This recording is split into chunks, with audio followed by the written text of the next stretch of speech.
Dr. Marañón 12, onde acabábamos de inaugurar prácticamente estas instalacións. Entón Xela, xa digo, contratou na Xulián Maure, non recordo moi ben, pero deu ser no mes de setembro e outubro,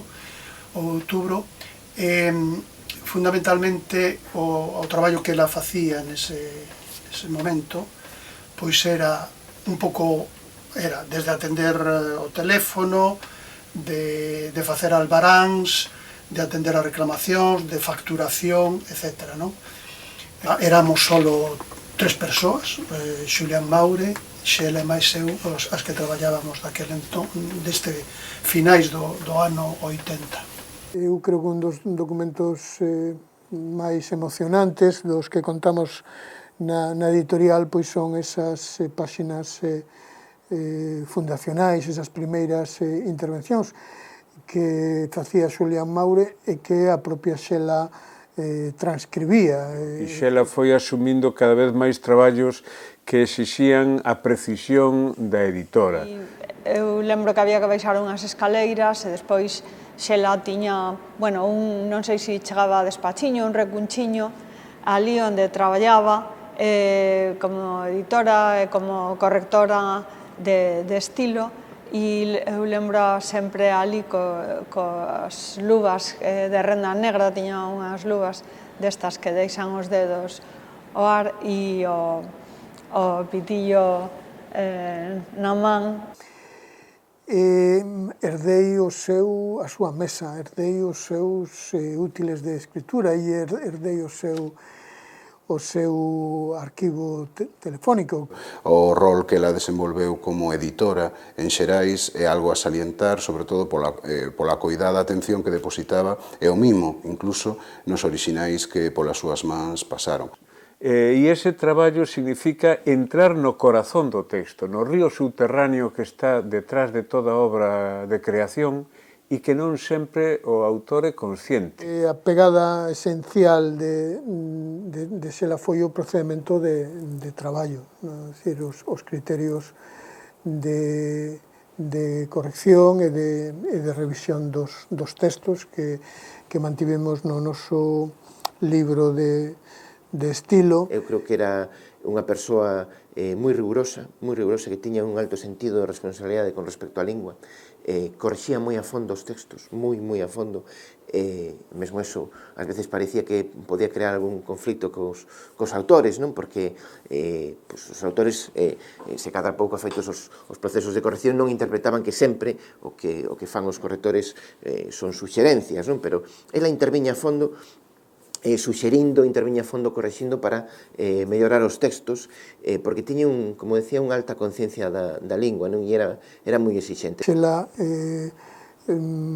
participou no proceso de fixación da norma, do estándar, cos criterios que existían nese momento, que quizáis contemplados e valorados 3 décadas despois, poden parecernos que eran abondo ríxidos. Os autores a preferían e a escollían especialmente. E en parte tamén tiña que ver algo ca súa condición de creadora e ca súa condición de traductora.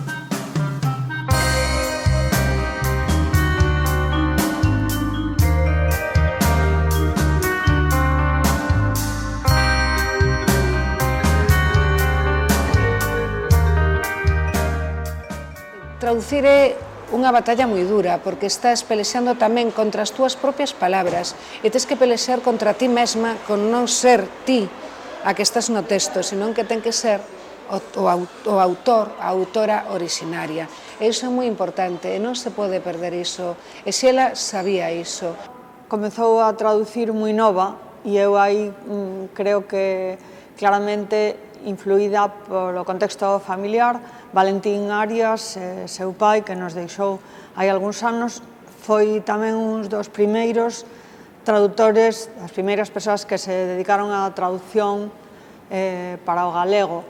Necesitaban a traducción como lingua para enfrentarse, digamos, para modernizarse, para que ao final fose, digamos, unha lingua tamén moderna que valera para para a xente do século XX, non?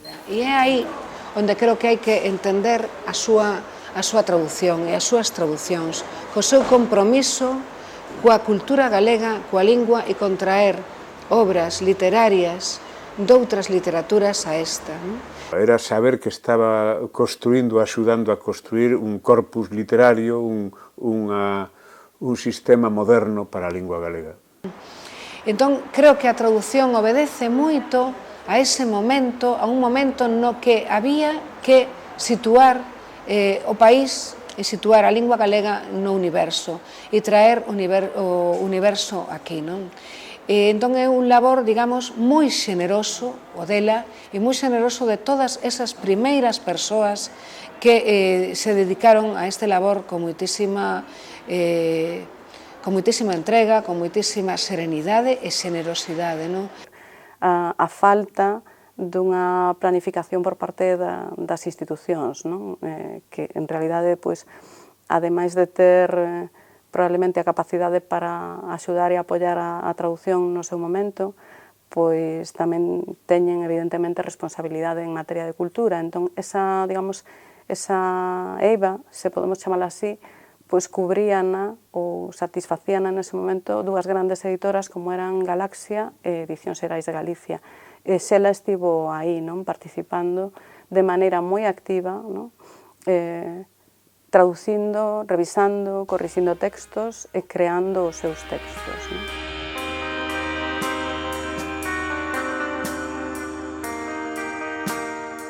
Era o seu traducir para a colección As Literatas, traducir para Xerais, traducir do portugués. Tiñamos, por exemplo, lembro de que unha vez falamos disto, non? Que para min era unha pena, sempre decía que me daba moita pena traducir do portugués ou do brasileiro ao galego, non?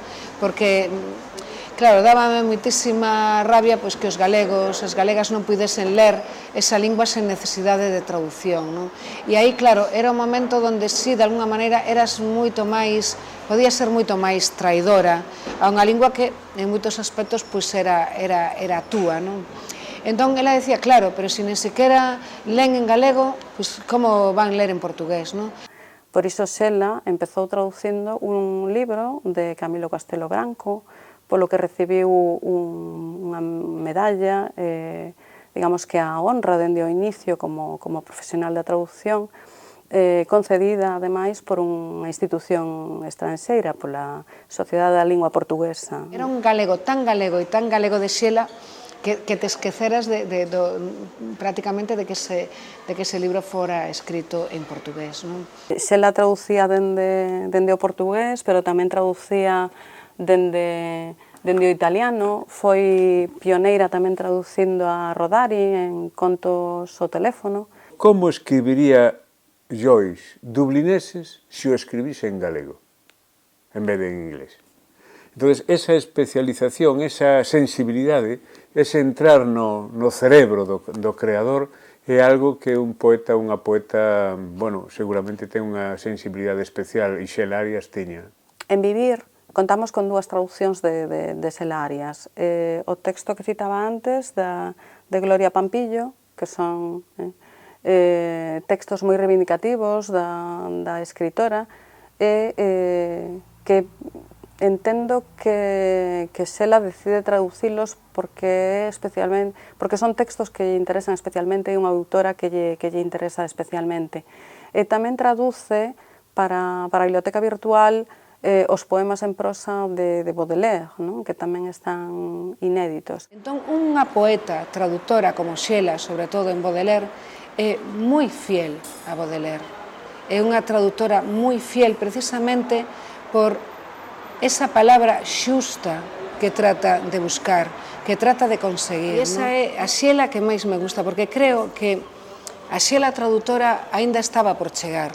Así como a Xela escritora nos deixou uns libros maravillosos cos que pode cerrar un ciclo da poesía galega fundamental e a súa propia vida está aí en todos eses libros, a Xela traductora aínda estaba, digamos, por chegar, prometía moito, porque Se ao principio traduces por unhas necesidades editoriais, por esa xenerosidade de trasladar ao galego algo que crees que é necesario, e creo que iso foi algo que fixo Xela, Valentín Arias, esa outra faceta que poden ter ás veces os traductores e as traductoras de escoller, estaba aínda por chegar a Xela, non?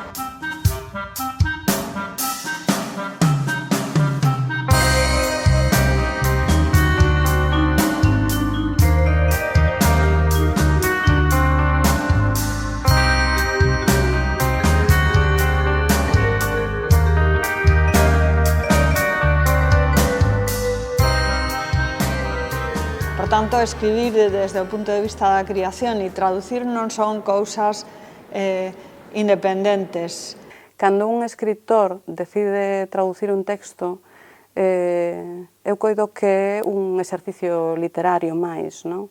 Xela foi unha das persoas que fundou a Asociación Galega de Traductores, a primeira asociación de traducción que houve en Galicia, que eu creo que naceu arredor do ano 85, así.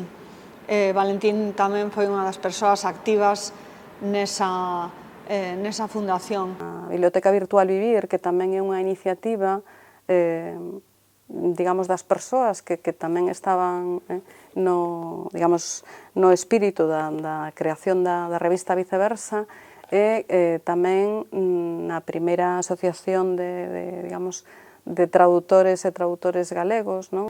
Que nese aspecto a contribución de Xela pois é grande tanto como traductora ela mesma como por eses esforzos no marco da asociación, no marco da revista, pois de dignificar todo o que ten que ver coa traducción. Pero ela tamén era consciente do remate das súas etapas, non? Entón ela foi libremente a que decidiu facer a súa carreira de filoloxía e despois ser profesora de instituto, non? Destacaría a súa valentía e ela deixou ese tramo, digamos, de comodidade e se lanzou a estudiar e se lanzou a buscar traballos logo, xa non só en Xerais, sino facer traducións, facer corrección de estilo, facer revisión de orixinais, lecturas.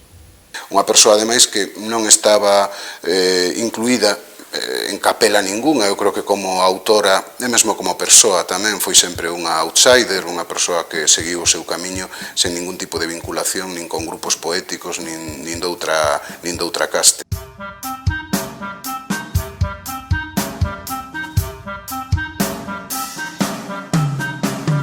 E en Xela hai ese coidado e ese cariño, ese aloumiñar das palabras, algo que Xela tiña de forma natural desde nena, foi ese entorno, ese ambiente, ese amor pola lingua e ese buscar, procurar a palabra exacta, a palabra precisa. O traballar coa lingua, o exercer, efectivamente, ese labor de dominio, de control, de traslación das palabras dunha lingua a outra, lle deu un alto sentido sobre o manexo da lingua e sobre a importancia e o valor da palabra en cada contexto. Que efectivamente ese traballo de precisión foi o que la levou tamén a súa poesía, que xa digo, é unha poesía como moi requintada, como moi de esencias, non?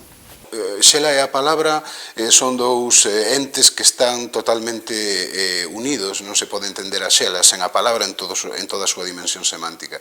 De palabra precisa, de palabra medida, afinaba moito tanto nos seus textos creativos como nos seus textos traducidos ou como na revisión dos seus textos. E vía na palabra sempre a maneira de explicar o mundo e explicarse o mundo a si mesma. Explicarlo tamén aos demais, pero sobre todo intentar comprender a realidade a través do pensamento que os seres humanos reflectimos a través das palabras.